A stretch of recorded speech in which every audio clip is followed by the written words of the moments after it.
ਜਿਵੇਂ ਉਸ ਵੇਲੇ ਪੰਥਕ ਸ਼ਕਤੀ ਖੇਰੂ ਖੇਰੂ ਸੀ ਔਰ ਉਹਨੂੰ ਇਕੱਠਿਆਂ ਕਰਨ ਲਈ ਸਰਬੱਤ ਖਾਲਸਾ ਸੱਦਿਆ ਗਿਆ ਸੀ। ਔਰ ਸਰਬੱਤ ਖਾਲਸਾ ਨੇ ਉਹ ਆਪਣਾ ਇੱਕ ਭੂਮਿਕਾ ਨਿਭਾਈ ਕਿ ਸੰਘਰਸ਼ ਉਸ ਤੋਂ ਬਾਅਦ ਸਿਖਰਾਂ ਵੱਲ ਗਿਆ।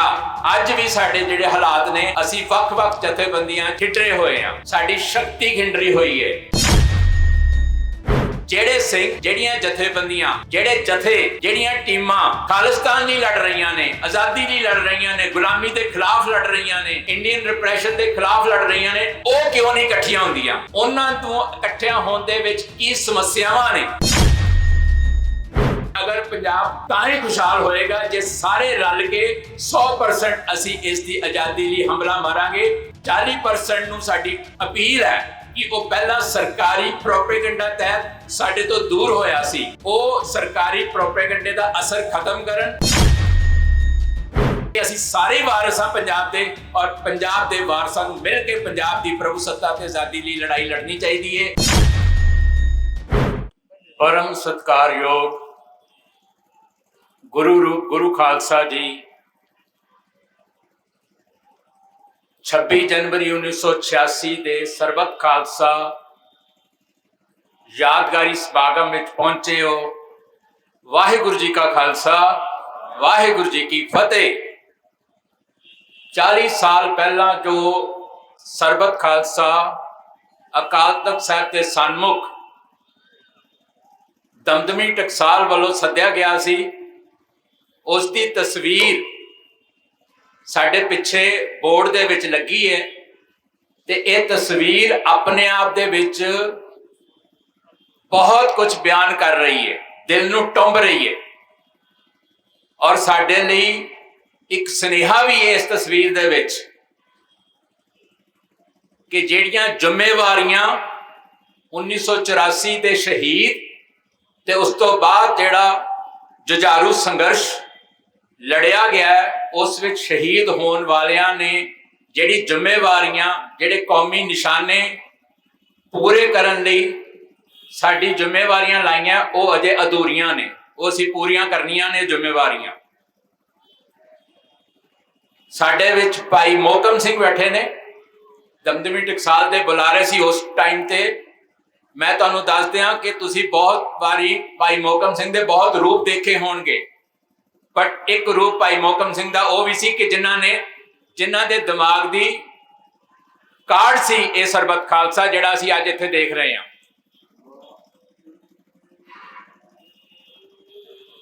ਔਰ ਜਿਸ ਤਰੀਕੇ ਦੇ ਨਾਲ 1984 ਤੋਂ ਬਾਅਦ ਅਸੀਂ ਅੱਜ ਬਹੁਤ ਚੰਗੇ ਮਾਹੌਲ ਦੇ ਵਿੱਚ ਵਿਚਰ ਰਹੇ ਹਾਂ,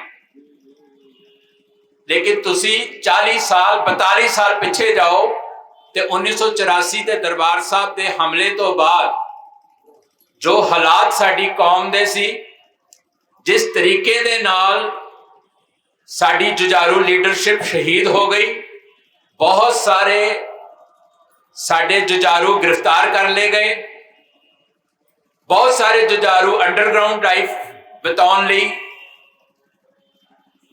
ਰੂਪੋਸ਼ ਹੋਏ।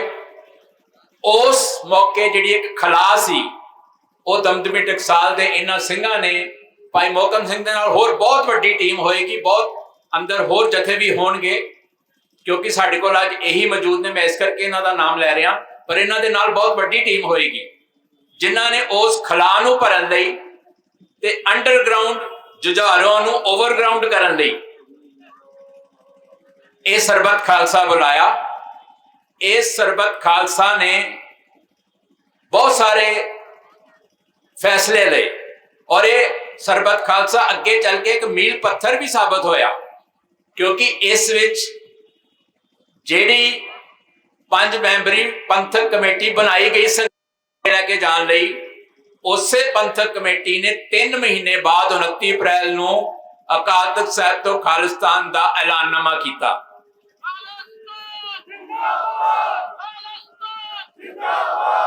ਉਸੇ ਐਲਾਨਨਾਮੇ ਤੋਂ ਬਾਅਦ ਸਿੱਖ ਸੰਘਰਸ਼ ਨੂੰ ਇੱਕ ਨਾਮ ਮਿਲਿਆ, ਸ਼ਹੀਦਾਂ ਨੂੰ ਇੱਕ ਨਾਮ ਮਿਲਿਆ।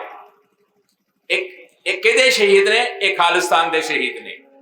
ਈਵਨ ਸਰਬੱਤ ਖਾਲਸਾ ਦੇ 2 ਮਤੇ ਬੜੇ ਅਹਿਮ ਨੇ। क्योंकि उस वेले भाई सतवंत सिंह ते भाई केहर सिंह ਉਹ इंदिरा गांधी के कतल के केस दे विच जेल विच सीगे ते उन्हां नूं मेरे ख्याल फांसी की सज़ा सुनाई गई सी। ते इस सरबत खालसा ने अपने मते विच लिखिया सी कि जेकर हिंद सरकार उन्हां नूं फांसी लाउंदी है ते वो खालिस्तान दे शहीद होणगे।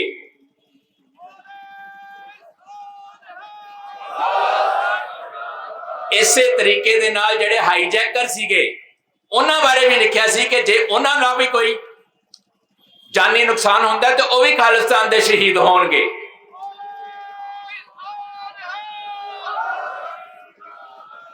इसे सरबत खालसा च लिखिया सीगा कि सिख कौम हिंदुस्तान दे विच गुलाम है ते उन्हें अपनी आजादी का संघर्ष लड़ना है और लड़न लई 5 मैंबरी पंथक कमेटी बनाई गई है। सो अज साडे कोल बहुत वड्डियां जिम्मेवारियां ने। जिवें उस वेले पंथक शक्ति खेरू खेरू सी और उन्होंने इकट्ठियां करन लई सरबत खालसा सद्या गया सी और सरबत खालसा ने वो अपना एक भूमिका निभाई कि संघर्ष उस तो बाद सिखरां वल गया। अज भी साडे जिहड़े हालात ने असीं वख-वख जथेबंदियां च खिंडरे होए हां, साडी शक्ति खिंडरी हुई है। पिछले लंबे समय तो पंजाब देश पंजाब तो ते सिख डायस्पोरा तो सानू हमेशा यही एक सुनेहा आउंदा रहा कि जेड़े सिंह जेड़ियां जथेबंदियां जेड़े जथे जेड़ियां टीमां खालिस्तान लई लड़ रही ने, आज़ादी लई लड़ रही ने, गुलामी के खिलाफ लड़ रही ने, इंडियन रिप्रैशन के खिलाफ लड़ रही ने, वो क्यों नहीं इकट्ठियां होंदियां? उन्हां तों इकट्ठियां होण दे विच की समस्यावां ने? सो ये हुक है पंथ दी कि पंथक एकता होवे ते एकता सिद्धांत ते होवे, निशाने ते होवे। सो इसे क्योंकि इतिहास दे विच मिसलां दे काल दे विच साडे कोल बहुत सारे उदाहरण पए ने। उसे उदाहरण ते चलदे हां अज 4 जथेबंदियां ने सरबत खालसा दी वरेगंढ मनाउण दा इसे करके फैसला किया कि असीं भी पंथक एकता दा पंथक जिहड़े संघर्षमई जथेबंदियां ने, जथे ने, पार्टियां ने, उन्हां दी एकता घट्टो घट कराउण लई उपराले आरंभ करिए। सो साडा ये अज वो आरंभता उस उन्हां उपरालियां दी कि अगे चल के असीं 4 5 6 जिवें मेरे तो पहला भी गया कि एक काफले ने वड्डा होना है, असीं काफला वड्डा करना है। जेड़ियां जेड़ियां जथेबंदियां नूं सद्दा गया और नहीं आ सकिया कारण असीं उन्हां तक फिर अप्रोच करनी है। ये गल इत्थे रुकनी नहीं। हर वो जथेबंदी, हर वो व्यक्ति, हर वो शख्सियत चाहे वो इत्थे बैठा है चाहे डायस्पोरा च बैठा है, जेड़ा ये समझदा है कि सिख कौम गुलाम है, जेड़ा सरबत खालसे का भी फैसला सी कि सिख कौम पंजाब दे विच गुलाम है, हिंदुस्तान दी गुलाम है और उसने हिंदुस्तान तो आजादी प्राप्त करनी है। वो साडे काफले का मैंबर अज है, जे अज नहीं है तो कल बनेगा। ये उपराले साडे लगातार जारी रहेंगे। तो Sikh federation UK, Sikh federation America, world Sikh parliament और बहुत सारिया जिहड़ियां जथेबंदियां, खंड कीर्तनी जथेबंदी, बब्बर खालसा जथेबंदी जिहड़ी इंग्लैंड दे विच है, जिन्होंने बब्बर अकाली लहर कहते हैं, वो सारिया जथेबंदियां ने अज दे इन्हां उपरालियां दा साडा साथ दिता है, सानू सपोर्ट की और उन्होंने कहा कि तुसीं ये कारज आरंभो। जे पंजाब दे विच एकता दा प्रक्रिया चलदी है तो असीं विदेशां दे विच भी ये प्रक्रिया चलावांगे। और बहुत सारे साडे जलावतन योधे जुझारू भी अज मौजूद ने जिहड़े पुरातन पिछले 50 सालों तो संघर्ष कर रहे हैं। उन्होंने शहीदों नूं सारियां नूं असीं अज इत्थे याद कर रहे हैं। सो साडा एक काफला इस तरह अगे चलेगा। असीं अज जदों 6वें पातशाह दे तख्त ते जाना है तो उत्थे जाके जिथे असीं श्रद्धांजलि देनी है शहीदों नूं, जिथे असीं एकता दे लई अरदास करनी है, जिथे असीं बंदी सिंह जिहड़े साडे नजरबंद ने उन्हां दी रिहाई लई चढ़ती कला लई अरदास करनी है, उत्थे असीं आशीर्वाद भी लैना पंथ गुरु महाराज तो कि असीं अपनी जिहड़ी मंजिल है खालिस्तान दी उसनूं सर कर सकीए। ये गुरु महाराज सानू बल बुद्धि बख्शण, सानू समर्था बख्शण, साडे ते असीस अपनी देन, साडे सिरां ते थापड़ा देन सानू कि असीं अपनी मंजिल वल वध सकीए। सो 29 अप्रैल भी अगों आ रही है, जिवें असीं 40 साल ये मना रहे हैं ना सरबत खालसा दा, अगों 29 अप्रैल का भी 40 साल है।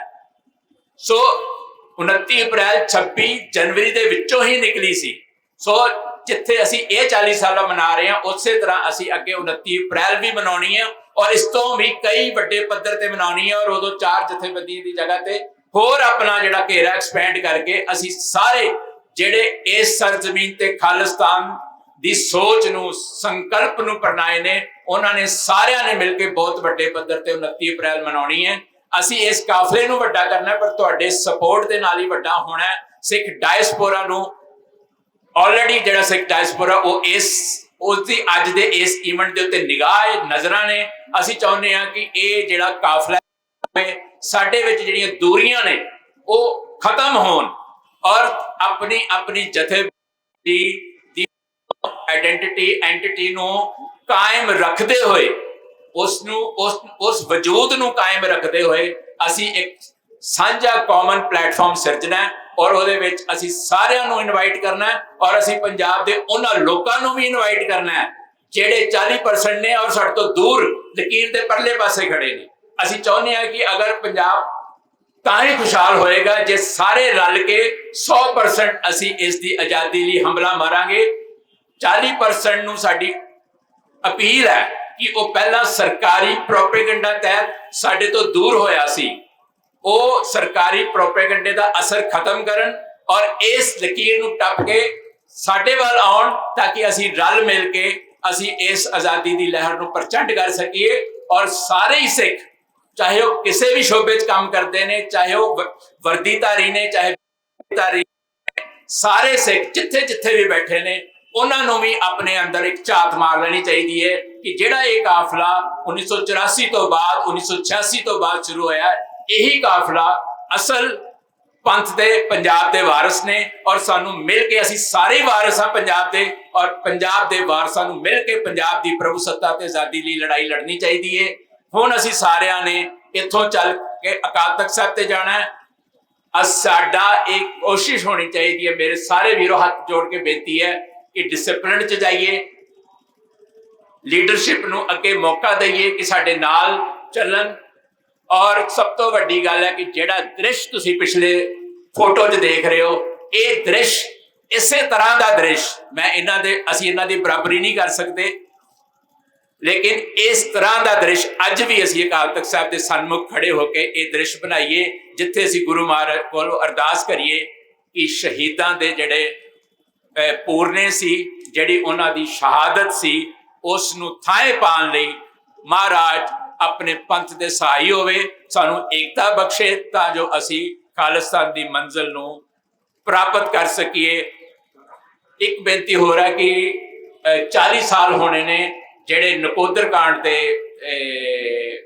ਸ਼ਹੀਦ ਨੇ, ਉਹਨਾਂ ਦੇ ਪਿਤਾ ਜੀ ਵੀ ਇੱਥੇ ਆਏ ਨੇ, ਉਹਨਾਂ ਨੇ ਵੀ ਇੱਕ ਬੇਨਤੀ ਕੀਤੀ ਹੈ ਤੁਹਾਡੇ ਸਾਰਿਆਂ ਲਈ ਕਿ 4 ਫਰਵਰੀ ਨੂੰ ਸ੍ਰੀ ਅਕਾਲ ਤਖਤ ਸਾਹਿਬ ਹਰਿਮੰਦਰ ਸਾਹਿਬ 4 ਸ਼ਹੀਦਾਂ ਦਾ ਅਖੰਡ ਪਾਠ ਸਾਹਿਬ ਦਾ ਭੋਗ ਪਾਇਆ ਜਾਏਗਾ। ਤੁਸੀਂ ਉੱਥੇ ਵੀ ਉਹਨਾਂ ਸ਼ਹੀਦਾਂ ਨੂੰ ਸ਼ਰਧਾਂਜਲੀ ਦੇਣ ਲਈ ਜ਼ਰੂਰ ਪਹੁੰਚਣਾ 4 ਫਰਵਰੀ ਨੂੰ। ਵਾਹਿਗੁਰੂ ਜੀ ਕਾ ਖਾਲਸਾ, ਵਾਹਿਗੁਰੂ ਜੀ ਕੀ ਫਤਿਹ।